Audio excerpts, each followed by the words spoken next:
Ketika DPR dibandingkan rakyat jelata yang katakan tukang beca atau buruh, di situ Anda mengalami sesat logika. Enggak, kita bandingkan dengan rakyat yang gaji UMR. Gaji UMR. Ya, kan aneh kamu membandingkan dengan gaji UMR, Mbak. Harusnya Anda bandingkan anggota DPR itu bukan dengan rakyat yang gaji UMR, Mbak. Nggak bandingkan dengan BUMN. Anda tahu nggak perumahan BUMN itu ada di kan? Publik tahu kok, tanpa fasilitas, tanpa tunjangan sekalipun, DPR itu banyak uangnya. Yang disebutkan tadi 65 juta itu kecil, Silvia. Maksudnya banyak uangnya gimana? Maksudnya? Maksudnya DPR banyak uangnya gimana? Iya, secara personal mereka itu sudah orang kaya, Bang Habib. Orang soroti itu adalah pendapatan di luar gaji. Itu banyak pastinya yang per hari ini tidak terdeteksi. Oleh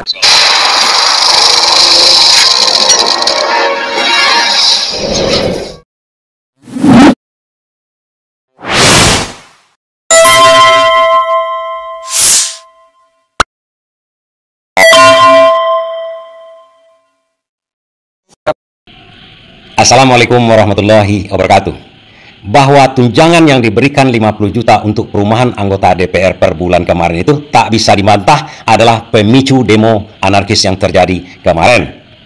Dan ini sebenarnya telah disentil, dikritik oleh para pengamat awal-awal DPR itu duduk 9 bulan atau 10 bulan yang lalu. Mereka sudah diberikan tunjangan yang 50 juta ini per bulan. Sementara di saat yang sama mereka diberi nih tunjangan perumahan. Di saat yang lain pegawai kecil kan ada pemotongan tapra, dipotong gaji orang itu, pegawai-pegawai kecil swasta dan pegawai negeri. Ini kan complang. Mereka bukan dipotong, diberikan. Yang satu lagi dipotong dari gaji normalnya. Ini complang pada waktu itu. Ini sudah dikritik oleh para pengamat, termasuk Adi Prayitno dan banyak social society, LSM yang menyuarakan hal itu. Namun alih-alih mereka mendengarkan, malahan marah-marah. Ada dua orang di sini yang marah kan, Habibur Rahman sama Deddy Sitorus. Ini dimulai oleh seorang pembawa acara di televisi swasta ini menerangkan kepada masyarakat gaji anggota DPR per bulan. Kemudian itu gajinya ada nanti 65 juta, gaji yang resminya. Kemudian ditambahkan tunjangan perumahan 50 juta. Di sini Deddy Sitorus emosi karena anggota DPR disamakan dengan gaji UMR oleh reporter ini. Boleh diperlihatkan teman-teman, gaji anggota DPR itu bervariasi ya, tergantung apakah dia anggota DPR, kemudian ada anggota DPR yang merangkap wakil ketua, dan yang tentu saja yang anggota DPR sekaligus ketua itu berbeda-beda gajinya dari 51 sampai 65 juta rupiah. Dan jumlah ini akan naik lagi dengan adanya tunjangan rumah jabatan. Jika anggota DPR akan mendapatkan tunjangan rumah jabatan, sebaliknya rakyat yang bergaji UMR siap-siap bakal dipotong tuh gajinya 3% untuk bayar iuran tabungan perumahan rakyat. Bang Deddy, tidak melihat ini menjadi hal yang kontras antara apa yang akan didapatkan anggota DPR dengan rakyat? Ya, Anda mencampur aduk masalah. Ya, jadi mau ketika DPR dibandingkan rakyat jelata yang katakan tukang beca atau buruh, di situ Anda mengalami sesat logika. Enggak, kita bandingkan dengan rakyat yang gaji UMR. Gaji UMR. Ya, kan aneh kamu membandingkan dengan gaji UMR, Mbak. Ya, kalau mau bicara gaji, saya sebelum masuk DPR, gaji saya tahun 2000-an sudah 80 juta. Saya masuk DPR itu cuma 51 juta. Dan Anda tadi menyesatkan dengan mengatakan tunjangan perumahan itu penghasilan. Anda tahu nggak, hampir 80% anggota DPR itu dari luar daerah. Sekarang dengan tidak ada rumah dinas, mereka harus mencari rumah. Ngerti nggak? Jadi ngerti, makanya janganlah menggebiak-uya dan menyesatkan rakyat seolah-olah ini tidak pantas gitu loh. Dengar dulu, justru kita ingin memberikan penerangan kepada rakyat. Tugas negara, mereka menjalankan tugas negara. Harusnya Anda bandingkan anggota DPR itu bukan dengan rakyat yang gaji UMR, Mbak. Nggak bandingkan dengan BUMN. Anda tahu nggak perumahan BUMN itu ada di mana? Pernah nggak bandingkan? Kalau kita bicara eselon, setarakan dengan siapa? Jadi ketika Anda mengontraskan dengan rakyat itu adu domba. Jadi kalau saya begini, kenapa? Saya kan nggak terlibat dalam BWRT ya, tapi kan kondisinya memang itu yang rumah DPR itu, ya itu sudah puluhan tahun, hampir 40 tahun ya umurnya, dan setiap tahun itu ratusan miliar biaya pemugaran, renovasi, perbaikan, belum yang maintenance bersifat bulanan dan sebagainya. Dan itu bukan di DPR itu. Dan bukan di DPR, itu kesekjenan gitu loh. Jadi nggak ada urusannya sama anggota DPR itu. Dikontraskan. Apakah dengan biaya pemeliharaan dan sebagainya itu mana lebih murah? Silakan dibandingkan. Anda silakan bandingkan tunjangan perumahan DPR itu dengan tunjangan perumahan DPR di DKI.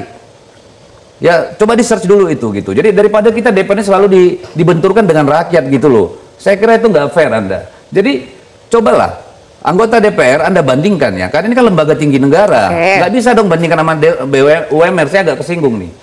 Anda bandingkan tadi saya bilang sama BUMN. Silakan cek Pertamina itu di apa namanya di Mega Kuningan. Silakan cek bank-bank. Silakan cek PGN. Anda bandingkannya ke sana. Meskipun DPR Dengar adalah dulu, gaji wakil kita tuh cuma rakyat. 5. Loh, kita wakil rakyat, Mbak. Itu lembaga tinggi negara. Ya, itu mereka yang di BUMN wakil siapa? Pegawai negeri, kementerian-kementerian, silakan cek rumah dinasnya. Memang kadang-kadang anggota DPR ini begitu mereka terpilih, mereka tidak mau disamakan dengan rakyat yang memilihnya kemarin. Padahal sebelumnya kan ngemis-ngemis kepada rakyat. Pilihlah saya, pilihlah saya. Begitu dia diangkat, begitu dia duduk, dia tidak mau disamakan dengan rakyat pemilihnya. Padahal statusnya adalah wakil rakyat. Ketuanya itu adalah rakyat. Di sini dia tersinggung disamakan dengan rakyat jelata. Wow. Sadar nggak anggota DPR ini dipilih oleh siapa? Sadar nggak dia? Apa gunanya dia duduk di situ? Wakil rakyat, lebih rendah dari rakyat. Coba bayangkan, nggak sadar orang ini. Begitu dikritik tunjangan perumahan yang 50 juta itu, sementara rakyat kecil, ASN yang kecil-kecil dipotong pada waktu itu taperannya. Dia ngamuk, dia marah-marah, arogan.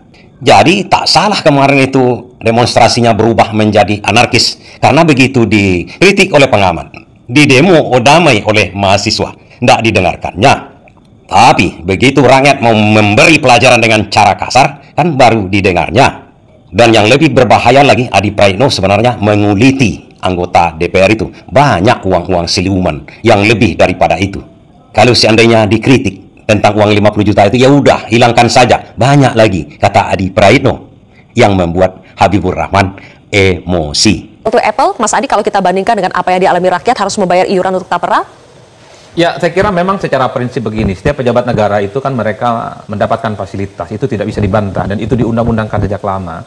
Tapi bagi saya sebenarnya secara prinsip adalah kewenangan-kewenangan yang dimiliki oleh anggota Dewan itu kan inline dengan kebutuhan masyarakat secara umum. Memang kalau dibandingkan dengan UMR agak jauh ya, tapi kan selama ini ada persepsi, ada kesan bahwa anggota Dewan ini kan dimanjakan dengan fasilitas-fasilitas. Nah, kesan itu yang saya kira memang di DPR yang baru ini harus mulai dihilangkan. Satu, bagaimana cara menghilangkan kesan itu dengan regulasi dengan pro rakyat. Nah, yang kedua, sekali lagi harus saya katakan anggota Dewan nggak perlu kelihatan pura-pura susah juga. Jadi tunjukkan aja kalau mereka memang punya power, punya kekuatan, dan punya uang, punya kemewahan. Secara prinsip mereka serius untuk bekerja ke rakyat. Kalau reses ya reses, jangan pura-pura reses. Kalau ada misalnya sosialisasi 4 pilar kebangsaan, bukan hanya soal formalitas, kan itu yang hanya sebenarnya diinginkan. Publik tahu kok, tanpa fasilitas, tanpa tunjangan sekalipun, DPR itu banyak uangnya. Yang disebutkan tadi 65 juta itu kecil, Silvia. Maksudnya banyak uangnya gimana? Maksudnya? Maksudnya DPR banyak uangnya gimana? Iya, secara personal mereka itu sudah orang kaya, Bang Habib. Enggak juga. Sudah mapan. Enggak juga, dari mana? Ada Saya melihat dari mana? Dari laporan-laporan keuangan yang mereka sampaikan. Enggak. Ketika pileg kan itu bisa terdeteksi. Ya, cek aja, saya juga ngecek Artinya LHKPN. apa? Orang yang kita lihat menjadi anggota Dewan rata-rata dinilai punya uang lebih dibandingkan dengan rakyat biasa. Itu ukurannya. Artinya tanpa tunjangan sekalipun anggota Dewan itu personally secara ekonomi sudah mapan, Mbak. Mereka punya dana kampanye, mereka punya logistik, itu kan keluar pribadi untuk menjadi pejabat publik tanpa ditunjang sekalipun dengan misalnya perumahan, dan seharusnya itu dapat, ataupun dana yang lain. Anggota Dewan kalau cuma beli rumah saya kira sanggup kok. Dan 65 juta kalau dihitung, kan anggota yang Dewan dari luar daerah kan katanya harus tetap bagaimanapun harus punya tempat tinggal, harus bayar juga kalau tempat tinggal itu, di Jakarta. tapi kan kita tidak bisa mensimplifikasi, orang daerah ini bukan orang yang nggak punya uang. Justru uang itu kan banyak di daerah sekarang, terutama di daerah-daerah yang menghasilkan sumber daya alam yang cukup tinggi, Silvia.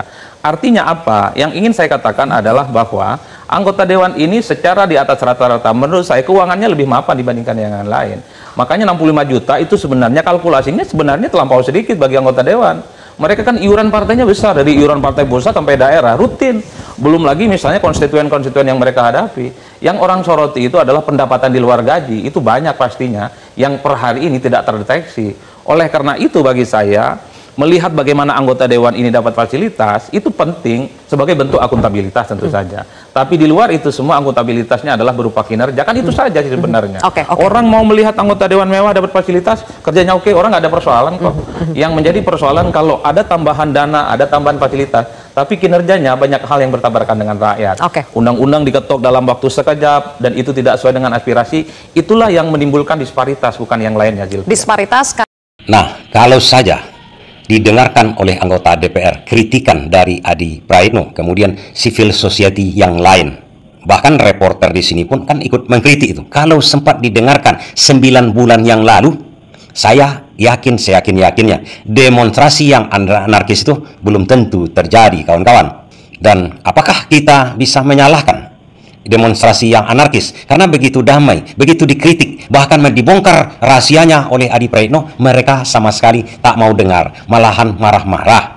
Dan begitu disantroni rumahnya masing-masing, udah dimasa oleh sebagian orang, ya mungkin anarkis atau bagaimana, tapi itu mungkin yang bisa membuat mereka sadar, toh kalau cuma dibilangi, dinasihati, dikritik oleh orang yang memilihnya dulu, dia malah tak mendengarkannya. Kan malin kundang rata-rata itu kan. Dan begitu sudah anarkis, tergopoh-gopoh minta maaf. Memang tidak cukup dengan minta maaf aja. Berubahlah kalian anggota DPR. Tak selamanya Anda duduk di situ. Dan tak selamanya juga nyawa kita di badan, kan?